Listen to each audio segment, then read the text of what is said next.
Bom dia, boa tarde, boa noite para o vestibulando que sabe que não é a hora certa para estudar. Se você está caindo aqui de paraquedas, boa aterrissagem. Você está no canal Igor Semin Redações, esse canal que tenta trazer bastante conteúdo de redação para você arrasar no Enem e conseguir o mais 900 tão sonhado. Dando seguimento ao nosso maravilhoso projeto 100 em 100, que foi iniciado no dia 3 de agosto e será concluído no dia 12 de novembro, mais conhecido como a véspera do Enem 2022. É no dia 13 de novembro que finalmente eu vou tirar esse peso das minhas costas e vou descobrir. Eu não aguento mais de curiosidade, tá acabando com a minha ansiedade. Eu quero saber logo qual é o tema do Enem. Até lá, a gente vai tentando acertar, a gente vai tentando te preparar para chegar lá pronto para qualquer tema. Se cair qualquer um desses 100 que eu trouxer, ou o milésimo que a gente pode pensar, você tem que ter uma citação, você tem que ter uma alusão, você tem que ter um repertório, dois, três, para desenvolver a sua redação. E é isso que a gente está fazendo aqui. Um tema de hoje é geração canguru no Brasil. Falei da geração floco de neve, agora eu vou falar da geração canguru, é a redação 33. Para quem não sabe o que é a geração canguru, eu vou falar para você logo logo. Só antes eu vou observar para quem está chegando agora que tem a legendinha ali com os itens de cada parágrafo. No parágrafo de introdução, você precisa, você tem, você deve colocar repertório sociocultural, contextualizar esse repertório com o tema e apresentar a sua tese. Eu preciso fazer isso? Precisa. Quer dizer, você não precisa. Se você quiser tirar mais 900, aí você precisa. Vamos iniciar. Segundo o Instituto Brasileiro de Geografia e Estatística, 25% da população brasileira de 25 a 34 anos ainda mora com os pais. Este fenômeno ascendente nas últimas décadas é denominado geração canguru e tende a ser uma realidade na sociedade brasileira porque suas causas não são efêmeras e não devem ser revertidas em um futuro próximo. Já cheguei com os dois pezão no peito com uma estatística do IBGE, peguei essa estatística, já contextualizei, já falei para o corretor que eu sei o que é geração canguru, que eu tô por dentro do que causa isso e já sei que dificilmente vai ser revertido no futuro próximo. Mesmo assim, não se esqueça que lá na conclusão eu vou ter que tentar resolver essa bagaça aí. Beleza? Agora vamos para a nossa tese.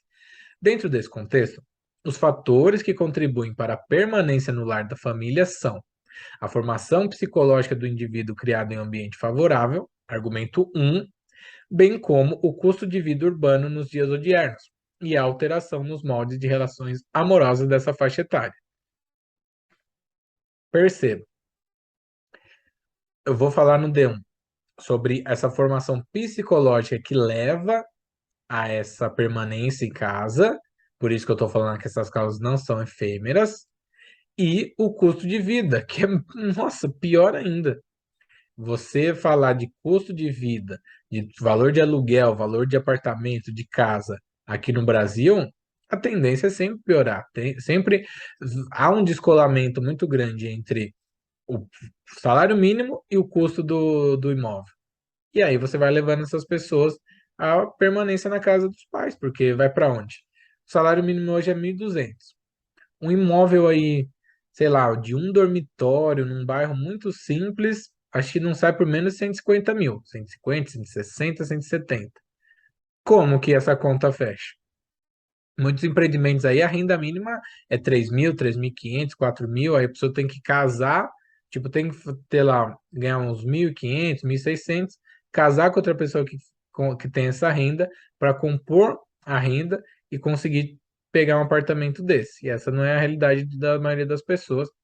O salário mínimo no Brasil é 1.200 e o salário médio fica entre esse salário mínimo e 2.000. Eu não me lembro o valor agora, mas eu acho que era coisa, sei lá, de 1.400, 1.500 reais, salário médio. Tem muita gente ganhando para cima, então você imagina quanta gente ganhando para baixo também, que trabalha por conta, CLT, comissionado, enfim. Temos essa problemática da questão do dinheiro e, para acrescentar, também há uma alteração nos moldes de relações amorosas dessa faixa etária. Vamos tentar falar de tudo isso aí no D1 e no D2, porque a nossa introdução já está completa. Novamente, as cores lá embaixo na legenda para você diferenciar. Tópico frasal, repertório sociocultural, elaboração do argumento e conclusão. São os 4 itens que você tem que colocar no seu desenvolvimento para conseguir o seu mais 900.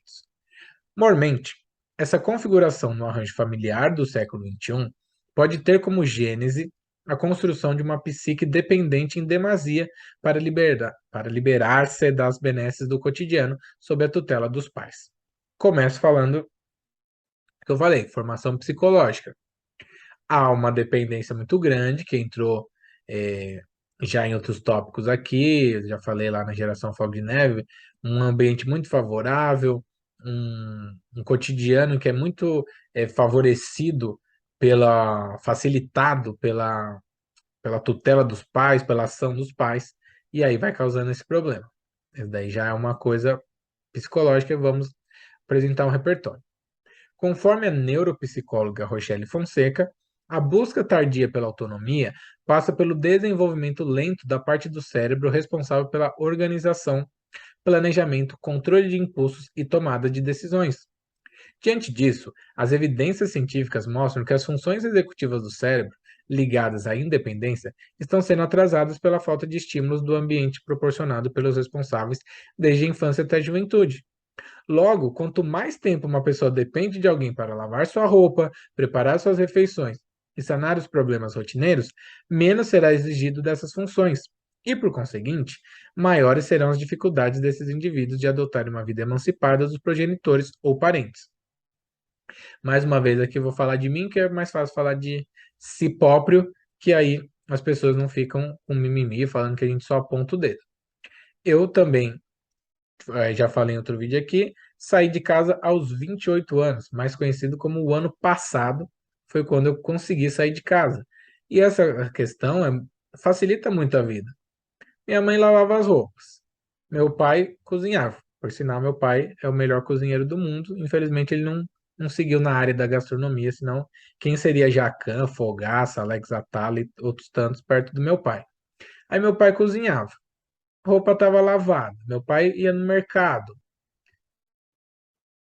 Percebe como que eu não ficava lidando muito com questões de tomada de decisão?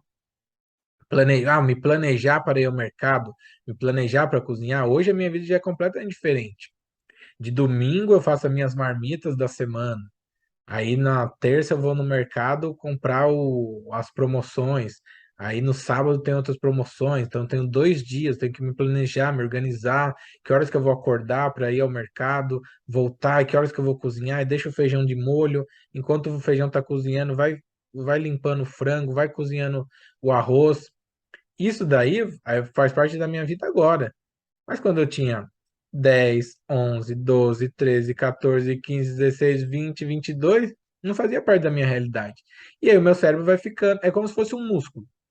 Vamos pensar o cérebro como se fosse o seu bíceps. Se você vai lá na academia e faz lá os seus exercícios, o seu bíceps vai sendo trabalhado, ele vai ficar aquele bração bonito. Se você não vai na academia, você não faz nenhum tipo de atividade física, o que que vai acontecer com o braço? Quando der aquele tchauzinho lá, seu bração vai estar todo molenga. Bíceps, tríceps, tudo que for íceps aqui vai estar tudo molenga. O nosso cérebro é a mesma coisa. São evidências científicas, não é nenhum achismo da minha parte. Se você não desenvolve essas funções ligadas à independência, quando você precisar usá-las no futuro, elas não estão desenvolvidas. Você não, por exemplo, você não treina a perna, você não faz atividade física. Se você precisar correr, meu filho, tenho péssimas notícias. Se você precisar correr assim, uma longa distância, tá? Correr para pegar o ônibus, o trem, o brasileiro tá treinado já. Mas se você não exercita suas pernas, se você não tem o hábito, você não vai conseguir, você vai cansar, suas pernas vão doer, sua barriga ali vai começar, o diafragma vai ficar ali dolorido, seu pulmão não vai encher de ar no momento certo, você não vai respirar direito, você não vai conseguir correr muito longe, você vai cansar, se não for uma ação de muito desespero, que aí tem adrenalina e outras coisas, você não vai aguentar correr. Vou chamar alguém para. Vamos na São Silvestre lá. Se você não se preparou o ano todo, você não vai correr a São Silvestre. Nosso cérebro é mais ou menos isso. infância e juventude é o decorrer do ano. As tomadas de decisão, essa independência, essa maturidade na vida adulta é a São Silvestre. Se você não se preparou durante o ano, tenho más notícias, você não vai terminar a prova lá do dia 31 de dezembro. Se bobear, não termina nem o ano, né? Vai correr tanto que vai desmaiar lá, vai empacotar. Deu um completo, apresentei a questão psicológica, agora eu vou para as outras questões abordadas lá na tese, é, psico, é, financeiro, o relações afetivas. Ademais, outros elementos determinantes para a mudança de comportamento dos jovens adultos são as despesas de uma residência, também entrou um pouco lá na geração floco de neve, questão da grana, como é que a gente lida com isso, e os relacionamentos da nova era. Consoante o conceito de amor líquido do sociólogo Zygmunt Bauman, meu sociólogo favorito, o advento do mundo virtual e dos aplicativos de namoro feito o Tinder dificultou a perduração dos relacionamentos românticos. Haja vista que pela tela do celular é apresentado um cardápio para encontros sexuais e a enorme facilidade de bloquear e eliminar esses pares de sua vida, o que alterou o relógio biológico da maternidade e da paternidade. Além disso, os que se mantêm sólidos perante essas modernidades encontram grande dificuldade de adquirir ou arrendar um imóvel, mobiliá-lo e mantê-lo devido à eclosão dos preços nos últimos anos. Dessa maneira, acabam ficando um tempo maior na casa dos pais para juntarem dinheiro suficiente para uma aquisição de grande porte e iniciarem suas vidas matrimoniais. Mais uma vez aqui me citando, realmente no meu caso foi assim. Já tinha começado a namorar, tinha ficado noivo e juntando grana, aproveitando ali as mordomias de morar com os pais, que a água tá paga, que a luz está paga, que a internet está paga, e fui juntando uma grana para conseguir casar e mudar já aos meus 28 anos. Há também a questão da mudança psicológica que eu falei lá, com essa mudança do comportamento em relação aos relacionamentos. O Bauman fala muito da modernidade líquida, ele vem com o conceito de amor líquido, que é isso. O que que acontecia antes? Por que que se saía da casa dos pais? Porque a gente, né? O ser humano casava. Os meus pais, por exemplo, casaram com 21, 22 anos, os meus sogros também, 19, 20. Aí você namorava uma pessoa, queria casar, as despesas não eram tão grandes, por isso que eu coloquei aqui junto, né? Porque tem os dois lados da mesma moeda que estão aqui, a cara e coroa, e às vezes a cara mistura com a coroa. Antes você tinha uma solidez maior nos relacionamentos e também você tinha mais facilidade de alugar alguma coisa, por exemplo. Pô, duas pessoas que eram peões, igual meus pais, um carteiro e uma auxiliar de enfermagem, dava para juntar a merrequinha de cada um e alugar um local para morar. Hoje em dia, além das pessoas estarem apresentando maior dificuldade em querer realmente o casamento, querer a paternidade, a maternidade, que eu falo de alteração desse relógio biológico, quando querem, quando se mantêm sólidos à liquidez da contemporaneidade, eles encontram dificuldade, porque na hora que você fala, não, beleza, eu vou alugar um local, eu vou comprar um local para mudar com a minha esposa, com o meu marido e ter filhos. E aí, quando você vai lá, você percebe que o seu salário é pouca areia para o caminhão, que é o imóvel. Por isso, eu trouxe esses dois elementos juntos, consegui trabalhar legal, na minha opinião, para apresentar essa outra causa para essa geração canguru. Por que que você tem pessoas de 25 a 34 anos em casa? Tem a facilidade, tem a questão psicológica, tem a questão das despesas, tem a questão da nova visão que as pessoas acabam tendo do relacionamento. Aqui o que eu coloquei do cardápio é o que você pode entender assim. Antigamente você tinha uma quantidade limitada de pessoas que você podia conhecer, porque não tinha internet. Quem que você namorava, quem que você casava? Ou você começava a namorar na escola e levava esse relacionamento, ou você conhecia alguém no trabalho, ou alguém no bairro. Era escola, bairro e trabalho. Não tinha muito para onde correr. Hoje em dia, você vai morando na zona leste de São Paulo, você abre o seu Tinder, você conhece gente da zona norte, da zona oeste e da zona sul. Olha o leque que foi aberto, olha o cardápio que foi aberto. É igual quando eu falo, por exemplo, de televisão. Na minha infância e juventude, até ali o final da minha adolescência, para o começo da vida adulta, o que que eu tinha em casa? Televisão. Cultura, SBT, Globo, Record, Rede TV, Gazeta e Band. Era isso.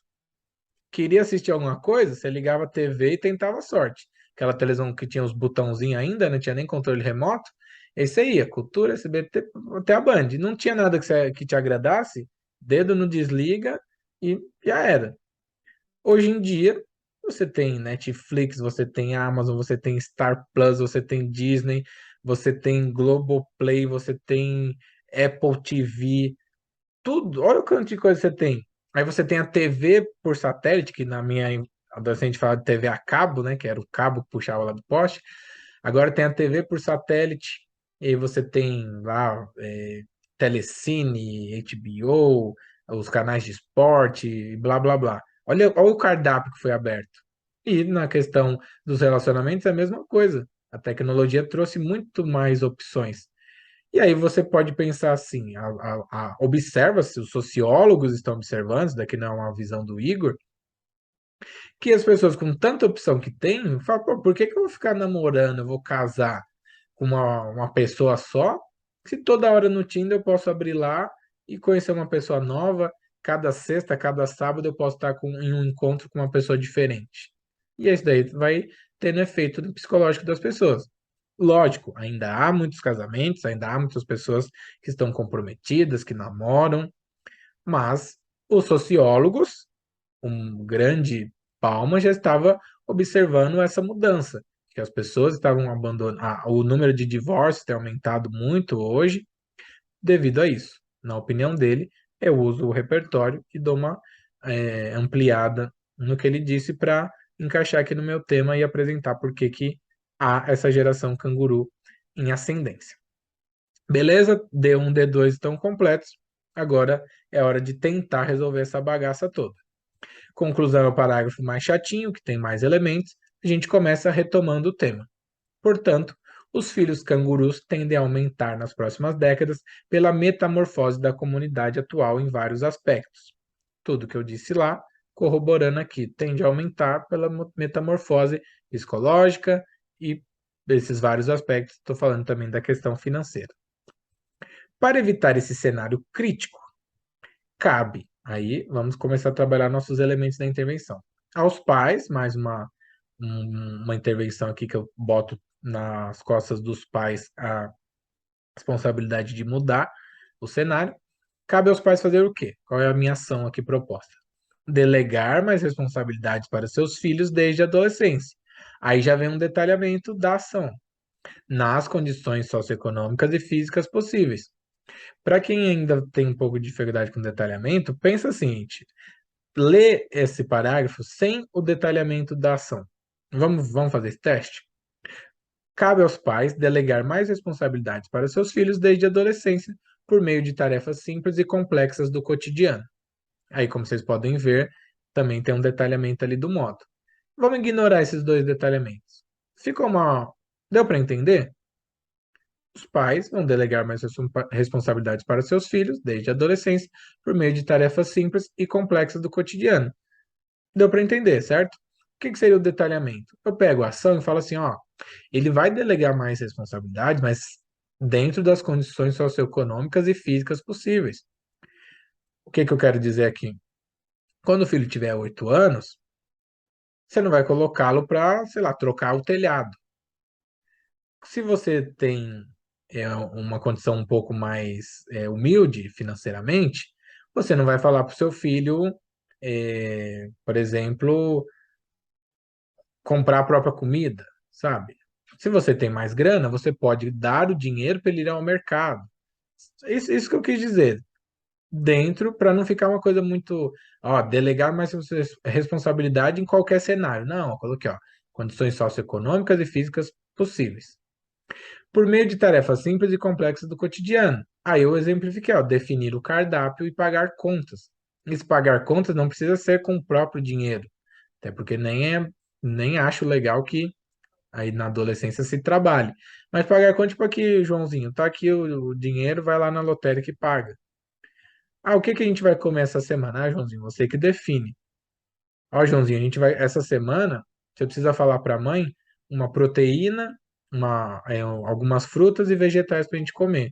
Ah, mãe, mas eu não sei. Ah, não tem a tecnologia aí na mão? Pesquisa. O que que é proteína? Ah, não sei, mãe. Pesquisa aí, menino. Aí ele vai lá pesquisar, é frango, é carne. Ah, mãe, então vamos fazer o seguinte. Na segunda a gente vai comer frango, na terça é carne, na quarta é porco, é carne de porco, na quinta é massa e na sexta é peixe. Beleza, ó.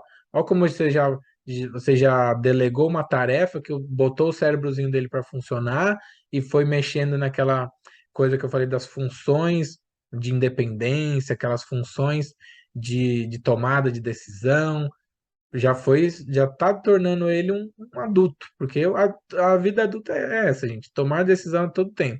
Desde a coisa mais simples, tipo, se você vai colocar o relógio para despertar 7 ou 7:02, até as coisas mais complexas, como definir o planejamento, o orçamento do mês. Beleza? Por enquanto, só tenho três elementos aí da minha intervenção. Vamos completar. Quatro, perdão. Ó.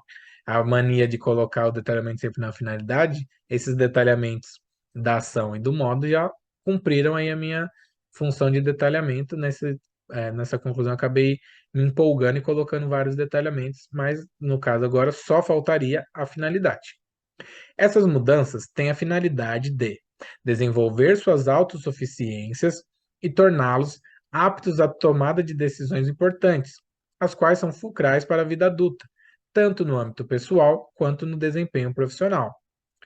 Por que está propondo que os pais deleguem mais responsabilidades por meio de tarefas simples, Igor? Para que haja o desenvolvimento de suas autossuficiências e que eles fiquem aptos à tomada de decisões importantes que são elementares para a vida adulta, pessoal e profissional. Lógico que quando a gente fala de vida profissional, é uma consequência da nossa vida pessoal. Se você é uma pessoa confiante, você vai ser confiante no trabalho. Se você é uma pessoa tímida, você vai ser tímido no trabalho. Se você é uma pessoa que toma decisões, que bate no peito e fala, joga a bola em mim que eu vou decidir esse jogo, você faz isso na sua vida pessoal, na hora de ir ao mercado e definir que você vai comer, até lá no ambiente profissional também, nas funções pertinentes à profissão exercida. Geralmente, no final, o que que eu faço? Tento pegar o começo e fazer uma referência. Quem já está acompanhando aqui já está ficando até de saco cheio de ouvir isso. Aí eu coloco. Assim, a permanência no lar deixará de ser uma necessidade dos indivíduos para se tornar uma escolha madura e reversível a qualquer momento. Eu comecei com um dado estatístico, lá do IBGE, mostrando a porcentagem de pessoas que ficavam em casa e tal. Logo, não dá para fazer uma referência tão direta àquela primeira frase, né? Porque eu falo assim, fazer referência da primeira na última, mostrar coesão. Mas coloquei lá a minha tese, exemplifiquei tudo e coloquei aqui, ó, a permanência no lar deixará de ser uma necessidade dos indivíduos na questão psicológica para se tornar uma escolha madura. Quem ficar em casa, dentro desse cenário utópico e perfeito aqui do Alice no País das Maravilhas que eu propus, vai ficar em casa se quiser. Uma escolha madura, não, pensada, não vai ser uma necessidade e vai ser reversível a qualquer momento. Na hora que ele falar que quer sair de casa, ele está pronto, o cérebro dele está pronto para sair, o cérebro dele está pronto para assumir as responsabilidades da vida adulta. Belezinha? Tudo certinho? Temos todos os nossos elementos. Acho que dá para brigar, hein, gente? Acho que dá para tirar uma nota boa com essa redação aí, se cair esse tema bastante sociológico, igual eu falei da Floco de Neve. Geração Canguru é bem sociológico, é um fenômeno do nosso tempo. Se você gostou, como eu sempre digo, dá uma moralzinha, faça todos aqueles trâmites que você sabe, do curtir, do compartilhar, do inscrever-se. Do contrário, se não gostou, dá aquele dislike, manifesta a sua crítica construtiva de forma respeitosa. E lembrando que sempre tem links importantes na descrição que podem te ajudar de alguma forma.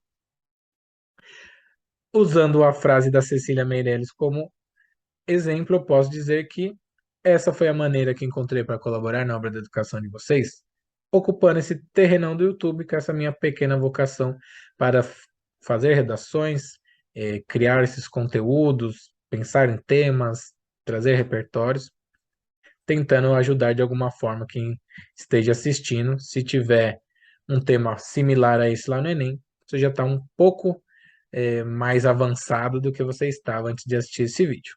Um grande abraço a todos, espero que você volte aqui amanhã, espero que você conclua esse projeto comigo, que você me acompanhe até a véspera do Enem. Até mais, fui!